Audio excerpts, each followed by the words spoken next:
안녕하세요. 오늘 저희가 살펴볼 자료는 딱 하나. 바로 거대 유통기업 얼마트의 가장 최근 실적 발표 녹취록입니다. 언뜻 보면 숫자랑 전문 용어로 가득해서 좀 지루해 보일 수도 있는데요. 그렇죠. 근데 이걸 잘 들여다보면요. 이게 단순히 지난 분기에 돈 얼마 벌었다 이런 보고서가 아니에요. 아, 그런 게 아닌가요? 네. 이건 뭐랄까 60년 된 거대 공룡이 어떻게든 살아남으려고 살아남는 걸 넘어서 미래를 지배하려고 스스로를 기술 기업으로 바꾸고 있는 일종의 선언문 같은 겁니다.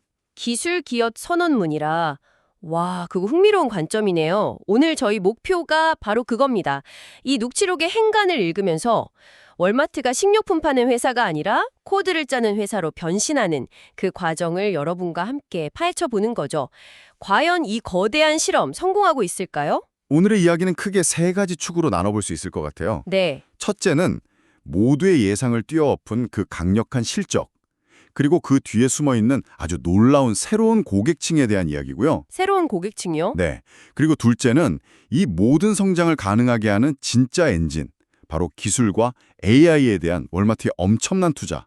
마지막으로는 이 거대한 배의 항로를 책임질 새로운 선장, 즉 리더십 교체에 대한 이야기입니다. 좋습니다. 그럼 첫 번째 주제부터 바로 시작해보죠. 실적부터 보면 매출이 거의 6%나 올랐어요. 요즘 같은 경제 상황에서 이 정도 규모의 회사가 6% 성장했다는 건 와, 정말 대단한 거잖아요. 엄청난 거죠. 근데 이 숫자보다 더 중요한 건 이 성장을 과연 누가 이끌고 있냐, 이 점인 것 같아요. 맞아요. 그게 이번 실적 발표의 가장 큰 사건이라고 할 수 있죠. 한마디로 월마트가 부자들의 지갑을 열기 시작했다는 겁니다. 부자들의 지갑이요? 네, 전통적으로 월마트는 가격에 민감한 고객들을 위한 곳, 이런 이미지가 강했잖아요. 그렇죠. 그런데 최근 데이터를 보면 고소득층 가구에서 월마트의 시장 점유율이 눈에 띄게 늘고 있어요. 잠깐만요. 고소득층이 월마트를요? 보통 그분들은 타겟이나 홀푸즈 같은 곳으로 간다고 생각했는데 말이죠. 이게 그냥 우연히 일어난 건가요? 아니면 월마트가 의도적으로 설계한 결과일까요? 이러다가 기존 핵심 고객층을 잃어버릴 우려는 없고요. 바로 그 지점에 월마트의 전략이 아주 교묘해지는 부분이에요. 위험 부담이 큰 줄타기 같은 거죠. 아, 줄타기. 네, 이들은 기존 고객을 놓치지 않으면서 새로운 고객을 유치하는 이른바 두 마리 토끼 전략을 쓰고 있거든요. 두 마리 토끼요? 예를 들면 여전히 7,400개가 넘는 품목에 대해서 가격이나 롤백 정책을 유지하고요. 또 $40가 안 되는 돈으로 10인분의 추수감사절 저녁 식사를 차릴 수 있는 상품 구성을 막 홍보하고 있어요. 아, 그건 기존 고객들한테 우리는 여전히 당신 편이다 이런 메시지를 보내는 거군요. 정확합니다. 기존의 가성비라는 정체성은 그대로 지키는 거죠. 그러면서 다른 한편으로는 뭘 하고 있는 건가요? 동시에 매장의 상품 구성을 완전히 바꾸고 있어요. 이번 발표에서도 패션, 가정용품, 심지어 자동차 용품 같은 분야에서의 강세를 특별히 강조했거든요. 아, 그런 분야요? 네. 이건 더 이상 월마트가 휴지나 우유만 사러 가는 곳이 아니라는 신호예요. 괜찮은 디자인의 거실용 러그나 최신 유행하는 옷도 살 수 있는 곳으로 이미지를 바꾸고 있는 거죠. 고소득층 고객들이 식료품 사러 왔다가 자기도 모르게 다른 상품까지 장바구니에 담게 만드는 전략입니다. 저를 포함해서 대부분의 사람들은 여전히 월마트를 그냥 미국 기업 이렇게 생각하는 경향이 있잖아요. 그렇죠. 그런데 이번 자료를 보면서 정말 놀렸던 게 해외 사업 부문 실적이더라고요. 미국 내 성장률의 거의 2배에 달하는 성과를 냈다는 게 이거 사실인가요? 사실이고요. 어쩌면 이게 월마트의 미래에 더 중요한 부분일지도 몰라요. 해외 사업 매출이 무려 11% 넘게 성장했는데 사실상 전체 실적을 견인했다고 봐도 과언이 아니죠. 11%요?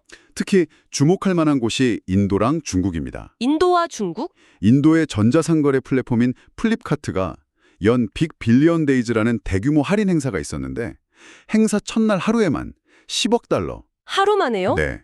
우리 돈으로 약 1조 3천억 원어치를 팔았어요. 와, 정말 상상도 안 되는 규모네요. 중국은 더 놀라워요. 현재 중국 월마트 사업에서 전자상거래가 차지하는 비중이 50%에 달하고요. 50%요? 네.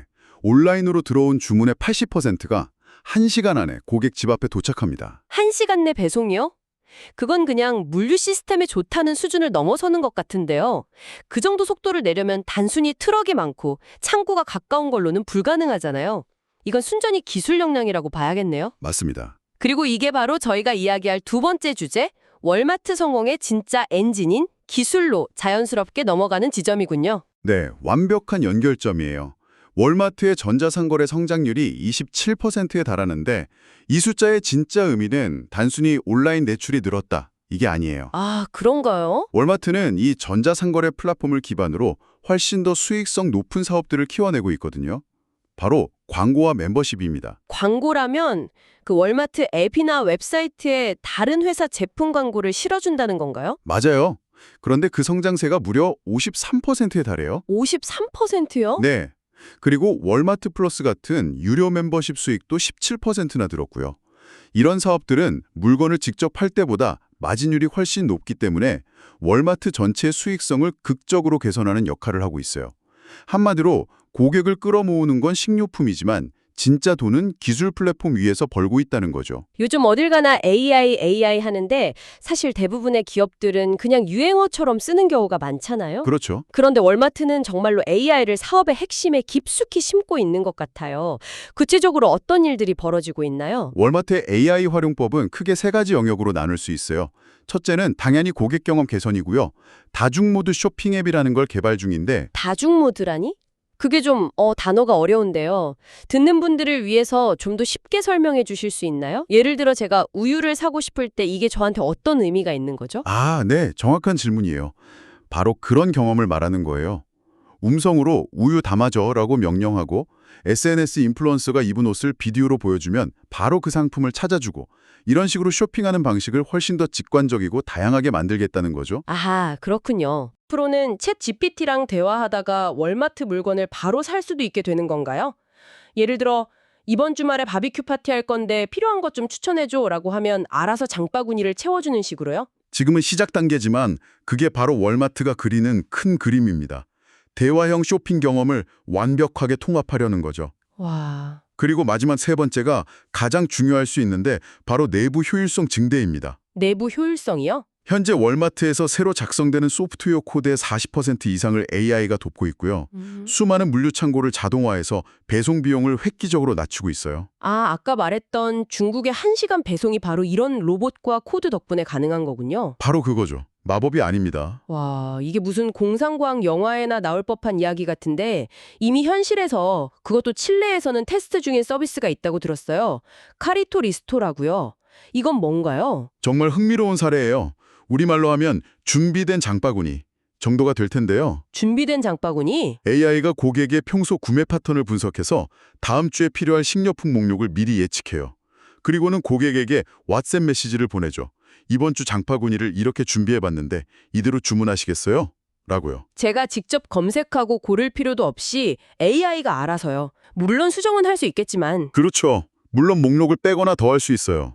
그런데 이 간단해 보이는 서비스가 현재 칠레 월마트 전자상거래 사업의 무려 20%를 차지할 정도로 반응이 폭발적이에요. 네, 이건 미래 쇼핑이 우리가 원하는 걸 검색하는 방식에서 AI가 제안하는 걸 확인하는 방식으로 바뀔 수 있다는 걸 보여주는 강력한 신호입니다. 정말 엄청난 변화네요. 그런데 이렇게 회사가 근본부터 바뀌는 거대한 전환기에 갑자기 최고 경영자를 교체한다니요? 10년 가까이 회사를 이끌어온 CEO 더그 맥밀런이 물러나고 존 퍼너가 그 자리를 잇는다고 발표했잖아요. 이건 좀 위험한 결정 아닌가요? 자칫하면 이런 모든 변화의 동력을 잃을 수도 있을 텐데요. 아주 합리적인 걱정이죠. 시장에서도 그 부분을 가장 우려했고요. 그렇죠. 그래서 이번 실적 발표에서 월마트 경영진이 가장 많이 반복했던 단어가 바로 전략의 연속성이었습니다. 연속성. 신임 CEO가 될 존 퍼너는 외부에서 영입된 인물이 아니에요. 32년간 월마트에서만 일해온 그야말로 월마트 매니저. 내부 승진이군요. 네. 그리고 더 중요한 건 그가 바로 지금까지 우리가 이야기했던 옴니채널 전략, 즉 온오프라인을 통합하고 물류 창고 자동화에 투자하는 현재의 전략을 가장 앞에서 이끌어온 핵심 인물 중 한 명이라는 점이에요. 그 전략을 주도한 사람이군요. 맞습니다. 이건 시장에 보내는 메시지가 아주 분명하죠. 선장은 바뀌지만 배가 나아갈 방향은 절대 바뀌지 않는다. 오히려 속도를 더 낼 것이다. 라는 신호를 보낸 셈입니다. 그런 배경이 있었군요. 실제로 월마트는 남은 연간 실적 전망치도 상향 조정했더라고요. 그만큼 자신감이 넘친다는 뜻으로 해석해도 되겠죠? 그렇습니다. 연말 쇼핑 시즌을 앞두고 재고 관리도 아주 잘 되어 있고 현재의 경제 상황을 고려했을 때 월마트의 가성비 전략이 소비자들에게 더 잘 통할 거라고 보고 있는 거죠. 여기서 마지막으로 아주 상징적인 결정이 하나 더 있었어요. 어떤 거죠? 월마트가 주식을 상장한 거래소를 뉴욕증권거래소 NYSE에서 나스닥으로 이전한다고 발표했어요. 아, 나스닥으로요? 네, 뉴욕증권거래소는 전통적인 산업, 제조업 기업들의 상징 같은 곳이고 나스닥은 잘 아시다시피 구글, 애플, 아마존 같은 기술 기업들의 무대잖아요. 그렇죠. 기술주 중심이죠. 월마트는 이 결정을 설명하면서 우리는 이제 사람이 이끌고 기술이 주도하는 기업이다 라고 스스로를 재정의했습니다. 지금까지 우리가 나눈 모든 이야기의 흐름을 이보다 더 상징적으로 보여주는 결정은 없다고 생각해요. 자, 그럼 오늘 이야기를 한번 정리해 보겠습니다. 월마트는 단순히 물건을 싸게 파는 거대한 소매점을 넘어서 모든 사업 부문에서 강력한 성장을 보여주고 있어요. 특히 고소득층이라는 새로운 고객층을 성공적으로 끌어들이고 있고 해외 사업에서는 무서운 속도로 영토를 확장하고 있고요. 그리고 그 모든 것의 핵심에는 기술이 있습니다. 기술을 아주 공격적이고 또 정교하게 사업에 도입하고 있어요. 이제 기술은 월마트에게 부가적인 도구가 아니라 소프트웨어 개발부터 고객 서비스 그리고 새로운 수익 창출에 이르기까지 모든 운영 방식을 근본적으로 바꾸는 심장과 같은 존재가 된 거죠. 심장이라. 네, 월마트는 거대한 전통 소매 기업도 최첨단 기술 기업이 될 수 있다. 이걸 스스로 증명해내려는 거대한 도전을 하고 있는 겁니다. 그럼 마지막으로 듣고 계신 여러분께 생각해 볼 만한 질문을 하나 던지면서 마무리할까 합니다.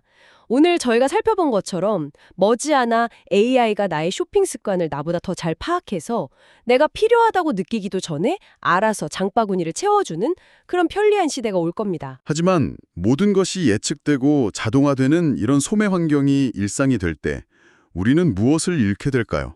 계획에 없던 물건을 발견하고 충동적으로 구매하는 즐거움, 가게의 진열대를 어슬렁거리며 새로운 상품을 구경하는 재미 같은 것들은 어떻게 될까요? 어쩌면 궁극의 편리함은 우리 소비 생활 속에 숨어있던 뜻밖의 발견이라는 소소한 즐거움을 대가로 요구하게 될지도 모릅니다.